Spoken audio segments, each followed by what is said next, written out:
You'll see this is a control cable. This is what the machine must be off to plug in. We've got a couple things over here. These squeezing in and out will allow it to slide freely. When you're doing the cup, we'll get into how you choose where that is. This dial makes the one side go up and down. This piece does come off. If you take it off, it is your responsibility to put it back on afterwards if you do not lose it. The only way that we can really replace this with the OEM one is to buy a whole new one for like $5,000. So they overcharge for these like you would not believe. Generally, you want this anyways though, because this is what's going to apply a little bit of pressure to the rim of your glass and make sure that it actually stays where it should. The only time it sometimes goes off is if you have something that does not have like a mouthpiece. So if you're trying to do just a straight up cylinder, this will just get in the way and it makes sense to take off. Some other limitations though, like that, if you're trying to do a cylinder of something really light, it's not going to work. If you do not have this applying weight, you need something fairly heavy to make sure that it doesn't jump and skip while it's moving.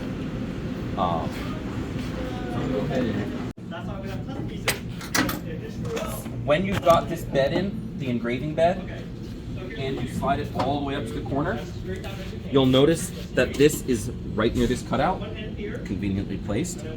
That is important that it is pressed flush against that. It is important that it is pressed against that corner. When this is plugged in, the machine recalibrates where its home position is based on the rotary tool. If it is not in the corner, you're not going to be etching correctly. But it is inset, like you can push on this if you want. It does fit snugly in there, so it's pretty easy to make sure that you've got that correct. Unlike in a traditional flat plane etch, in order to etch a rotary, it's got to rotate, and so it's always going to be on the same line. It is expected when etching, this will never move forward and backwards throughout your etching. It's only going to go side to side. Anyways, menu here. So this one will reset where your origin and other stuff is. I've never actually had to use it on this machine. It kind of just takes care of itself. Your second from the left is your up-down. Pushing up will raise, pulling down will lower.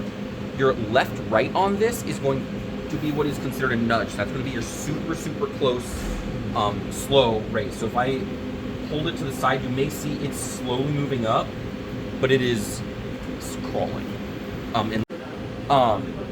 When you're not in the rotary tool mode, so if you're doing like flat plane and engraving or etching, that will move your part back and forth. And then again, there's technically an autofocus on here. Don't use it. It does not work. I assure you of that. And then the last thing, and I'm not going to do it because I don't have a file up, this far right one, that is the equivalent of your frame. So that is going to do the overall frame locations. And that does work on the rotary tool. I will warn you now, if you are using clear glasses, it is really hard to see where it's actually framing. So just be careful. Some of my friends like to the Epilog Fusion software will either recognize a fill or a stroke. I do not remember which one it is though, so you just will need to play around with that. But what will happen is that if you set the color to one of those, and when you go to the job manager, it'll automatically split it up, kind of like how Lightburn does. For you, to 270 degrees, I think. That's not right. What? Can it? Okay, 90.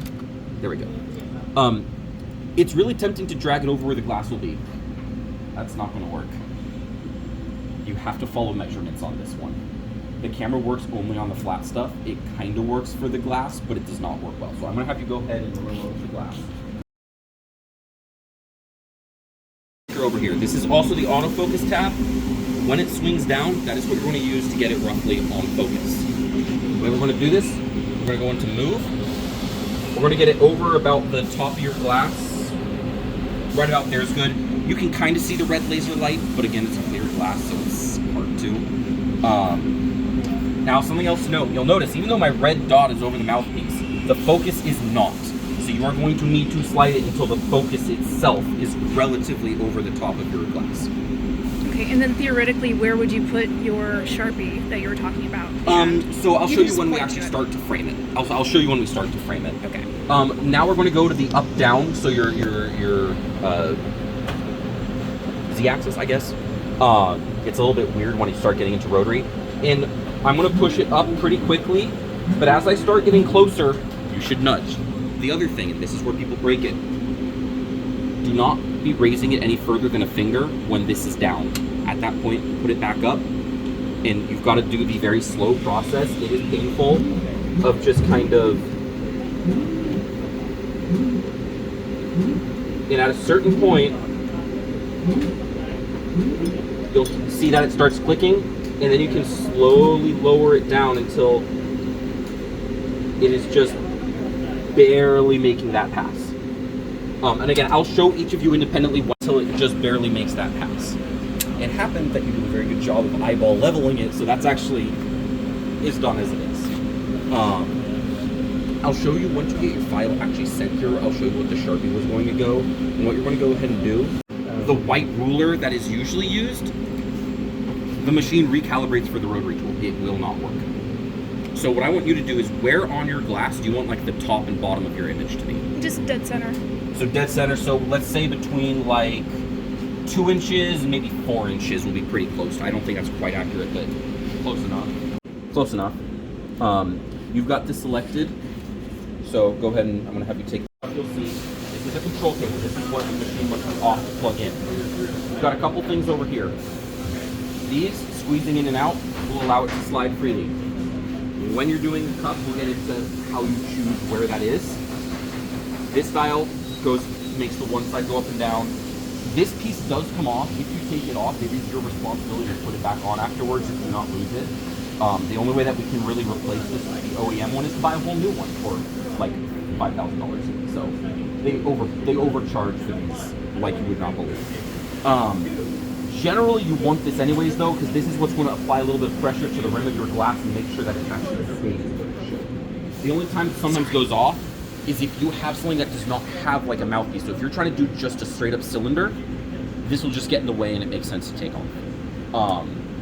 Some other limitations though, like that, if you're trying to do a cylinder of something really light, it's not going to work.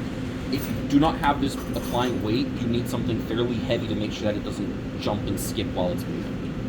Go ahead and